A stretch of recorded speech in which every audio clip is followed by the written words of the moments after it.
Hello, welcome again to the non-dual lectionary. This is for the 23rd Sunday after Pentecost in Year C. We are finishing up Year C and the focus on Luke. And we have one of those today that I think takes a little unpacking, but should be some good stuff.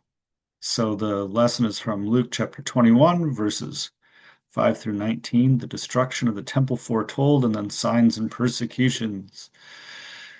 When some were speaking about the temple, how it was adorned with beautiful stones and gifts dedicated to God, he said, "As for these things that you see, the days will come when not one stone will be left upon another, all will be thrown down."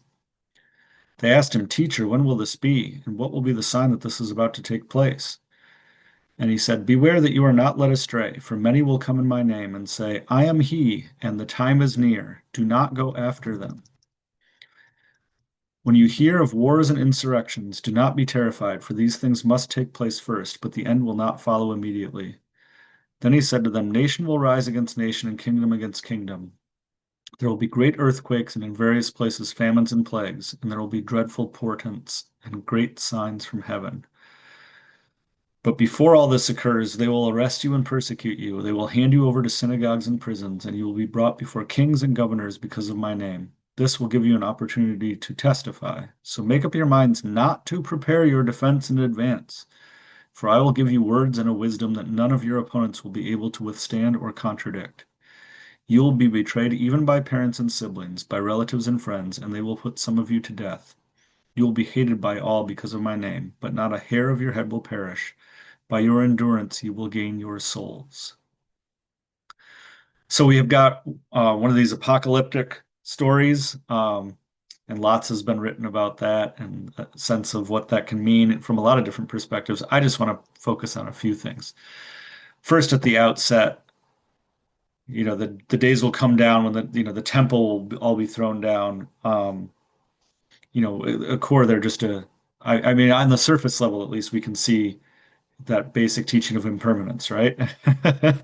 um, and Jesus takes it further then, right? It's not just impermanence, but conflict and war and insurrection and persecution, all these things that he's talking about. And I do think that that's um, worth noting, just as like the resonance that has with those Buddhist teachings on impermanence, right? And not just I think sometimes there's an easy sense in which we can talk about impermanence as this like, oh yes, things change, it's kind of uh this kind of a spiritual gloss on it, right? Um and Jesus here gets real nitty-gritty with it, right? Instead, which is like, hey, look, it's not just it's not just, oh yes, things change and things come and pass, but like everything collapses. And not just nicely, right? Wars and insurrections and earthquakes and famines and plagues. So, the sense of one teacher I really liked talked about impermanence even being a misnomer because nothing's even so permanent. Nothing even becomes sticky enough to be impermanent because it's all passing, right? And you can kind of feel into that of like, there's like nothing to hold on to, right? And so I feel like the apocalyptic language here, right? Of great earthquakes and famines and plagues and great signs and is like, a poetic and in this context, right? 2,000 years ago, the Hebrew scriptures, all of that, a poetic way of talking about that, like, hey, this is all gone, right? And then two interesting things I think from there, though, that we can kind of take one more look further down, right? Um, they're asking for signs. And the first thing he says is, beware that you're not led astray, because people will come and say, I'm here, time is near, do not go after them. Why do we not follow that, right? Um, and like when we resonate with that from the perspective of like, and I've been using the phrase like true nature a lot, right? But I do want to put like a slightly different spin on it this time. Um, Something more like, if you've had that recognition, resonant experience of like the core of yourself as like like a mirror, like nothingness, like a mirror, in the sense that what arises internally, quote unquote, and externally, right? What arises is what gives content to what we would call the self, the psychological self. In that sense, some teachers talk about it as a process, right? But almost just a happening, right? Like the self is a happening in that way. And underneath the happening is that emptiness or that nothingness, that mirror nothingness, right? Against which. So that's a long-winded way of coming back to here. It's I think do not go after them. Like the beware of the teacher, right? The beware of the time is near. Beware of like what the psychological self grabs onto, right? Our normal sense of ourself, what it grabs onto is a way to hold on. Even in this, like, what's the sign that things are about to end, right? Because the other language of apocalypse, the internal experience of apocalyptic teaching, right, where the external is the internal, right, is that like everything that we hold on to is fundamentally not self. And it goes away. Like the self has to let go of everything in the sense that like to recognize and live from the true self, which is no self, right? All of that other stuff has to go away. And to the self, then it looks like terror and earthquake and awfulness.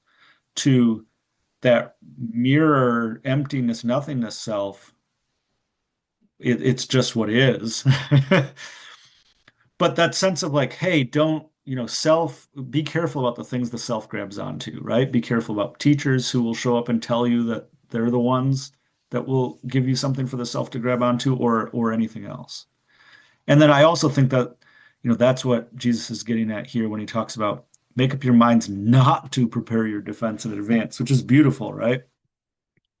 For I here being true nature, right, will give you words and a wisdom that none of your opponents will be able to withstand or contradict. Of course they will externally, right?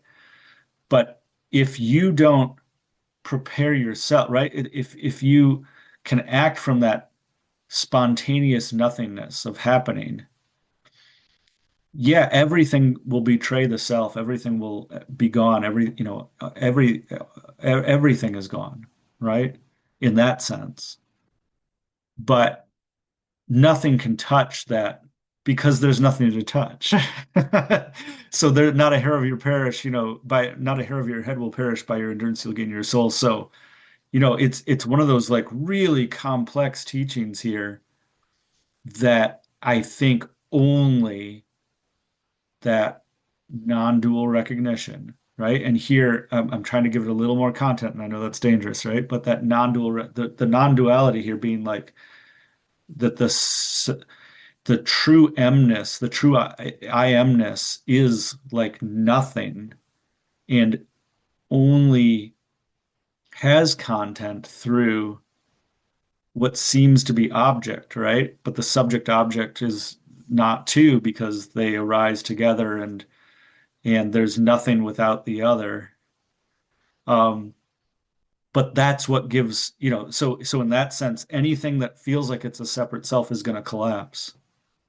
And all the things that it holds on to are going to collapse. And there's the warnings there of both like don't hold on to too much and be ready for it all to collapse. And what springs up from that mirror nothingness can only be discovered, can't be taught. Don't prepare yourself ahead of time because we're going to wait and see. But that's how that you won't perish and that you soul will be saved, the sense of soul there. And so, wow. Again, I think the only way that we can see that this really is talking about, as always, right? What really is talking about what truly is in this moment and always already. But only I think this perspective is the only way to really unlock all the little keys there.